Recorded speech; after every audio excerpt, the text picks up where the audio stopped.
So this last problem we did in the opener here was actually something new, where we took the picture of a line and we wrote the equation of that line using the picture. That's the new thing we're going to do today. So it's not really that much new. We know how to find the slope. We know how to find the y-intercept. We're just putting it together now to write an equation of a line. I'm going to say right up front here, we have eight examples to do today. You have all the examples in front of you, but it's really important that you're paying attention to what I'm saying up here while I'm going through them, because if you miss out on something that you need to be doing, then that's going to be bad. So make sure that even though you have the examples and you think you might know what you're doing, make sure you're paying attention to when we're going over these together so you know what to do. All right. First thing I want you to do, up at the top, there's a big y equals. I want you to complete that equation. Y equals mx plus b. And just keep in mind, this m here stands for what? Slope. So I would write that underneath there. M stands for slope, and that's always the number that is multiplied by x. When we're writing the equations, we're going to make sure it's that way. So when we know what the slope is, we're going to take the slope and multiply it by x. And then the b stands for what? Y-intercept. And that number is always going to be by itself. So we're going to keep that in mind when we're writing these equations. We're going to write the y-intercept by itself. All right, now, you guys might recognize example 1. Example 1 is actually exactly the same as the opener, right? So this is example 1 here, and it's the same equation, the same line we had in the opener. Let's go ahead and do this together, though, so you can keep it in your notes.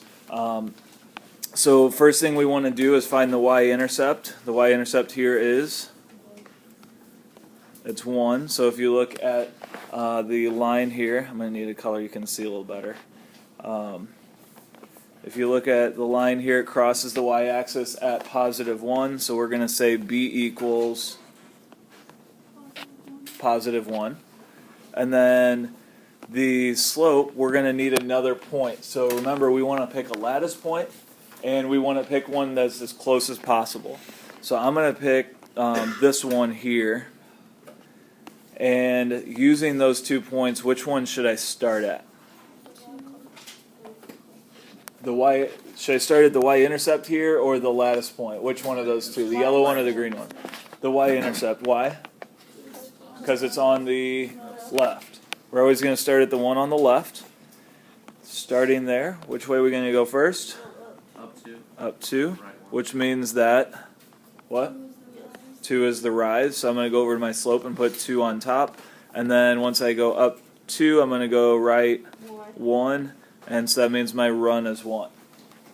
Now, just like I said in the opener, when we're using this as a slope and we want to graph it, it's good to have it as a fraction because then we have a rise over run. But when we're going to put it into an equation, sometimes it's a little bit easier to write it as just what? 2. All right, for writing the equation, I actually like it as 2 better. It would not be wrong to write y equals 2 over 1 x plus 1, but since we can simplify that a little bit, let's write it as y equals 2x plus 1. That's the way I want you to write it in your notes. For the second example here, let's start by finding the y-intercept again, which is what? Negative 1. Here's where the line crosses the y-axis. So we're going to say b equals negative 1. And then we need another point to find the slope. Again, we want a lattice point. So it wouldn't be good to choose a point like this because that's not going through a vertical grid line. Let's go with this one here. That looks like it's the closest lattice point to the y-intercept that I had. We also could have used this point here, right? Yeah. That would have been a good one. Okay, so which one of these should I start at here? The yellow one or the green one? We're going to start at the yellow one because it's on the left. We're always going to start on the left and go to the right. So starting there, which way do we go? We're going to go down 2. Okay, so that means what? Negative 2. What's negative 2? The top of the slope, right? So the rise is going to be negative 2, and then after I go down 2, we're going to go right 3, which means that the bottom is positive 3 or negative 3? Positive 3. All right, can I simplify this fraction? No. We don't have a negative in the bottom. We don't have a common factor, so we can't simplify that. Can I write this as just a whole number like I did with the first one? No. First one we had 2 over 1, and 2 over 1 is the same thing as 2. Here, this is just a fraction that's going to stay. So that's going to be in our equation. And we just have to be careful when we write our equation that I don't put the x where? Yeah, don't put the x down here by the 3. That would be bad. All right, make sure it's either off to the side, or you could put it up next to the -2. So we take the slope times x, because the slope is always multiplied by x in this equation, and then minus 1. All right, next one. Start with the y-intercept again. The y-intercept here looks like the line's going through the origin, right? What does that mean the y-intercept is? 0. It is 0, okay. And then the slope, I need another point. You guys want to pick one out for me? We'll use this point here at -2, +3. And between those 2 points, which one should I start at for finding the slope? The green one, right? We need to start at this one at -2, 3 because it's on the left. So starting there, we're going to go down how far? 3, and then we go right how far?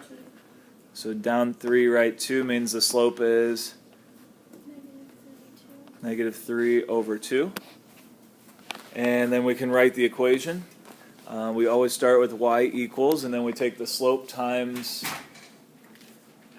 x. So we get -3 over 2x, and then plus b.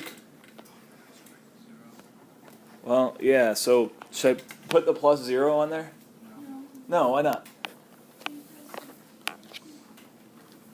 Why should I not put a plus 0 on there? 0 is positive, not positive. What do we always want to do with our answers? We always want to make them as simple as we can, right? So if I put the plus 0 on here, that's just putting stuff on there. It doesn't change anything. So we don't want the plus 0 on there. In fact, since it's not as simple as it can be, when we're asking you to do this, it's going to be wrong. We want to make them as simple as we can. All right, so if the y-intercept is 0, we'll just leave it off. We don't need it. All right, moving on. This one here, it looks like the y-intercept is where? 2. Right here? That wasn't the y-intercept, right? That was the x-intercept. Yeah, so the y-intercept is going to be -2. That's our b. And the slope, I need another point. How about this one here? Would this be a good point to use? Right here? I don't like that one. What's wrong with that one?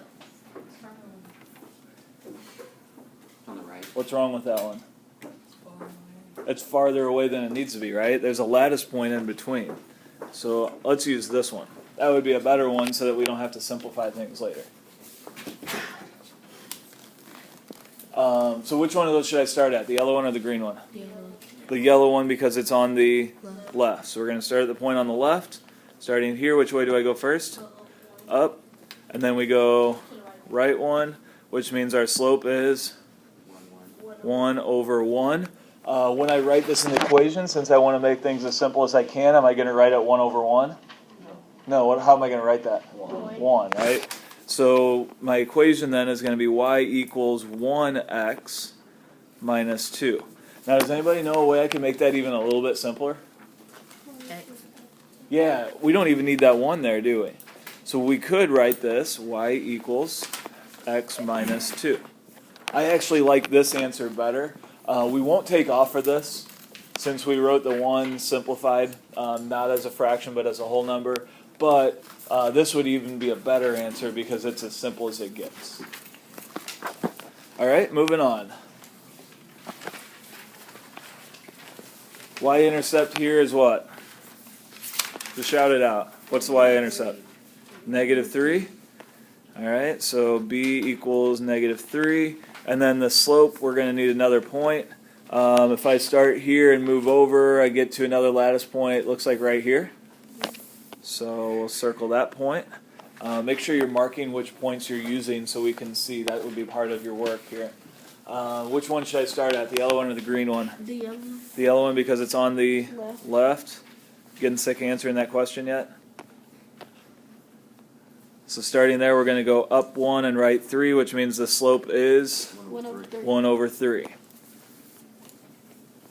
Okay, can I write that as just 3? Can I get rid of the 1? No, because it's 1 over 3. If it was 3 over 1, that would be okay, right? So the slope here, the equation is going to be y equals 1/3 x. Finish that up for me. Minus 3. Minus 3. All right, moving on.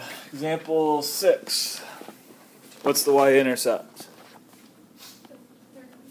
3 right here. Okay, so b equals 3. And then how about the slope? We need another point.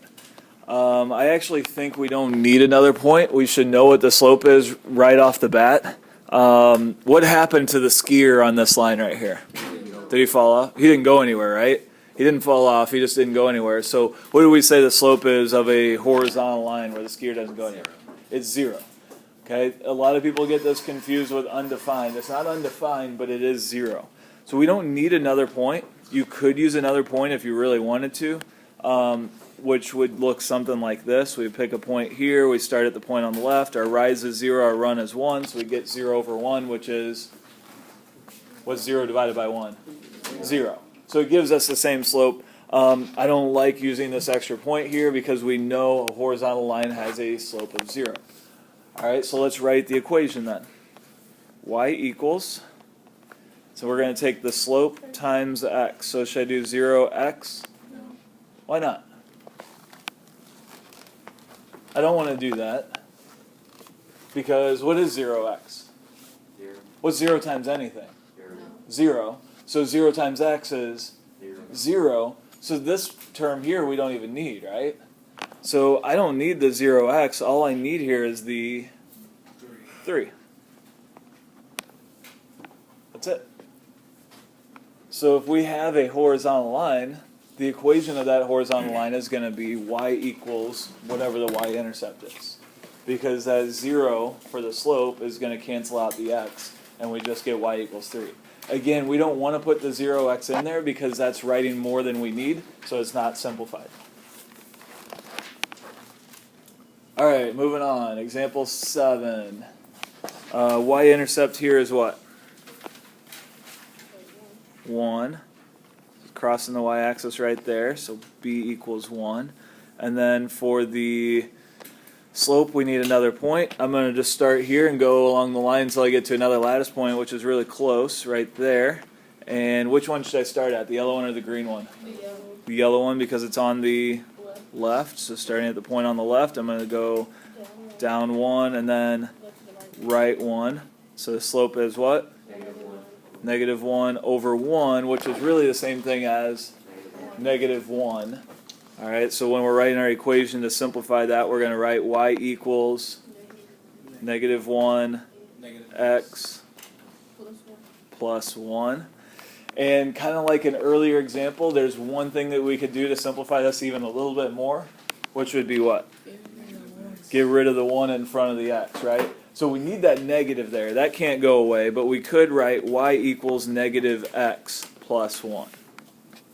And this, again, would be the simplest way to write it. So that would be the best way. This would also be okay.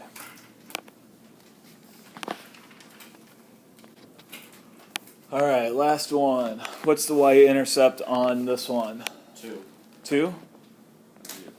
So the y-intercept, so it crosses the y-axis here at 2. Oh, no. You gotta go Oh, right 2. wait. 0, 2. What's the y-intercept? Nothing. There isn't one, is there? Is this line, even if I make this grid bigger and extend this, is this line ever going to cross the y-axis? No. So what is the y-intercept? Undefined. It's undefined. Yeah, it doesn't exist. So there isn't one. Okay? I shouldn't even put a question mark there. Does anybody know what symbol you use if there's no answer to a question in math? You put It's called an empty set. So there is no answer. You don't have to put that. But what that tells me is there is no y-intercept. Okay, what about the slope? Let's talk about the slope. What happened to the skier on this line? he just plumbed. He fell off. He plummeted. He became Undefined. So there is no y-intercept. The slope is undefined. So does that mean that the equation is y equals undefined x You don't write anything. plus the empty set? Is that what the slope-intercept form is going to be? No. No. Do you think we can write the equation of this line in slope-intercept form? Nope. Can't do it. So in slope-intercept form, can't do this.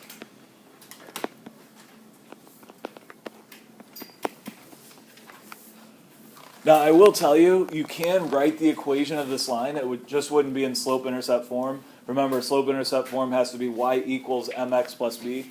But since the slope is undefined, m is undefined, and b is non-existent, then we can't use that. But what we can do is just say x equals, anyone want to finish that for me?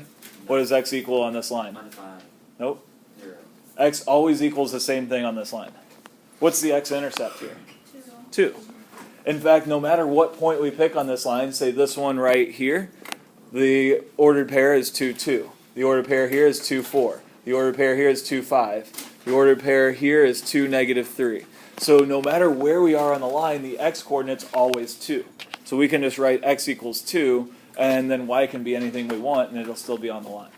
All right, this is not slope-intercept form, though. So if you get to something like this, you can just say you can't do it.